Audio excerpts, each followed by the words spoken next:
Hi hello welcome to power 60. నేను మీ మురళి రాపల్లి. ఈ మధ్య కాలంలో ఒక వ్యక్తి వీడియోస్ నేను రెగ్యులర్ గా చూస్తూ ఉన్నా. ఒక మహిళ అడ్వకేట్. ఆవిడ జనసేన పార్టీ సభ్యత్వం పొందినటువంటి కులం మా కులమే, మేం పరంపరం అనేసి జనసేనలో చేరినటువంటి ఒక అడ్వకేట్ వీడియోలు ఈ మధ్య కాలంలో చాలా వైరల్ అవుతున్నాయి. అది ఎప్పుడైతే గుంటూరులో ఒక పోస్టర్ వెలిసిందో తిరుమల తిరుపతి లడ్డూలు గురించి. అప్పటి నుంచి ఈవిడ వాయిస్ మారింది. అప్పటి వరకు జనసేన పార్టీకి, టీడీపీ పార్టీకి చాలా తోడుగా నిలిచి తన వాయిస్‌ని గట్టిగా వినిపించి, ఏంటండి అని మాట్లాడి ఈవిడ ఉన్న పళంగా యూటర్న్ తీసుకొని, ఎక్కడ ఫ్లెక్సీలు పెడతం తప్పు. ఈ ఫ్లెక్సీలు ఇక్కడ పెడతాం వల్ల ప్రజల్లో కొట్లాట్లుకునేటువంటి తత్వం పెరుగుతుంది. వారు ఒకరినొకరు హింసించుకుంటారు. ఈ ఫ్లెక్సీలు తీసేయండి. ఇది ప్రాంతీయ విద్వేషాలని, మతపరమైనటువంటి విద్వేషాలను రెచ్చగొట్టే విధంగా అసత్య ప్రచారం చేస్తూ ముందుకు వెళ్ళే విధంగా ఉంది. గుంటూరులో దయచేసి ఈ ఫ్లెక్సీలు తీయండి అంటూ టీడీపీ నాయకుల్ని వేడుకున్న తర్వాత, వాళ్ళు నీకెందుకు ఇవన్నీ ప్రభుత్వం మన నాయకులు చూసుకుంటారు. నువ్వు నోరు మూసుకొని ఉండాలి. మనమంతా కూటమిలో ఉన్నాము అని తనని పదే పదే ప్రొవోక్ చేస్తూ తన నోరుని కట్టేయాలని చూశారు. కానీ ఎప్పుడైతే అంబాటి రాంబాబు ఇంటి పైకి వెళ్ళి బెల్లా మాధవి వీళ్ళంతా దారుణంగా వ్యవహరించారో అప్పుడు ఈవిడ బయటకొచ్చారు. ఈవిడ బయటకు రావడమే కాదు, అక్కడ జరుగుతున్న అన్యాయాన్ని తప్పు అని ప్రతిపక్షంలో ఉన్నట్టుగా మాట్లాడారు.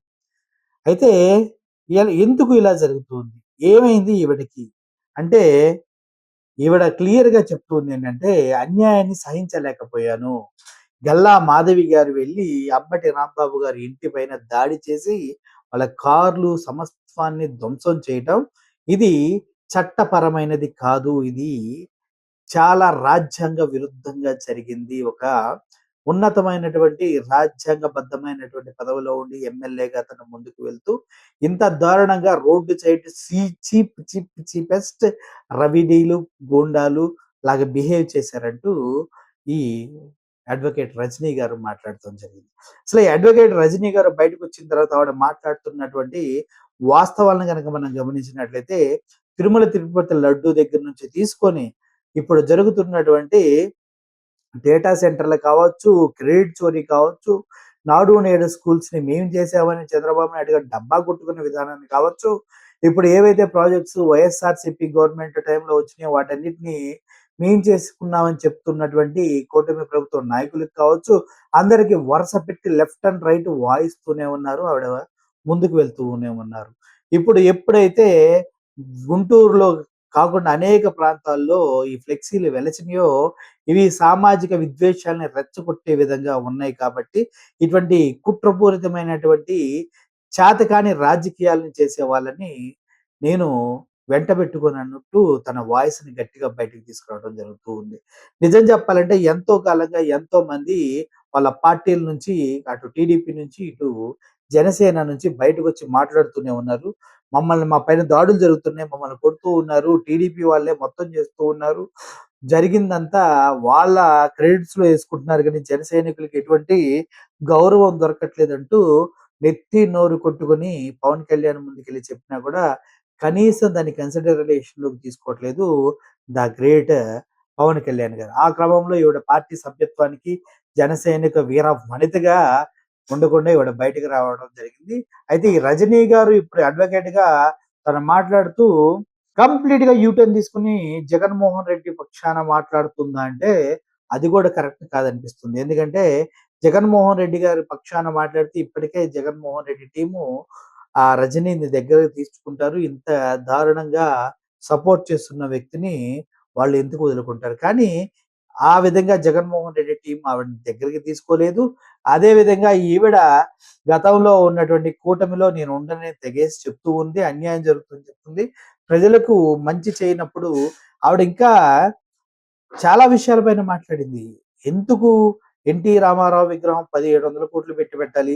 అదే 1700,00,00,000 మెడికల్ కాలేజీలకి పెట్టొచ్చు కదా! ప్రజల ఆరోగ్యం బావుంటుంది అని కూడా మాట్లాడారు. అంటే పీపీపీ పద్ధతి ద్వారా ప్రజలకు జరుగుతున్న అన్యాయాన్ని ప్రశ్నిస్తున్నారు. అదే విధంగా ప్రజల్లో ఇప్పటివరకు గూడు కట్టుకుపోయినటువంటి చాలా సందేహాల్ని ఆవిడ తను వ్యాఖ్యలతో, తన ఇంటర్‌వ్యూస్‌తో బద్దలు కొట్టేస్తున్నారు. ఒక వ్యక్తి వాస్తవం వైపు నిలబడి గట్టిగా అరిస్తే అది సింహపు గర్జనలాగా ప్రజల్లోకి ఎంత ఫాస్ట్‌గా వెళ్తుందో, ఈ అడ్వొకేట్ రజనీ గారి వాయిసు అంత ఘాటుగా, అంత స్పీడ్‌గా ప్రజల్లోకెళ్తుంది. అదే విధంగా వీళ్ళ కుటుంబం పైన కూడా దాడి జరిగే అవకాశాలున్నాయి. ఎందుకంటే ఈవిడ ప్రస్తుతం ఉన్నటువంటి కూటమికి వ్యతిరేకంగా వెళ్తూ ఉంది కాబట్టి, జనసేన నాయకులు మొత్తం కూడా ఈవిడ్ని వెలివేస్తూ ప్రయత్నం చేస్తున్నారు.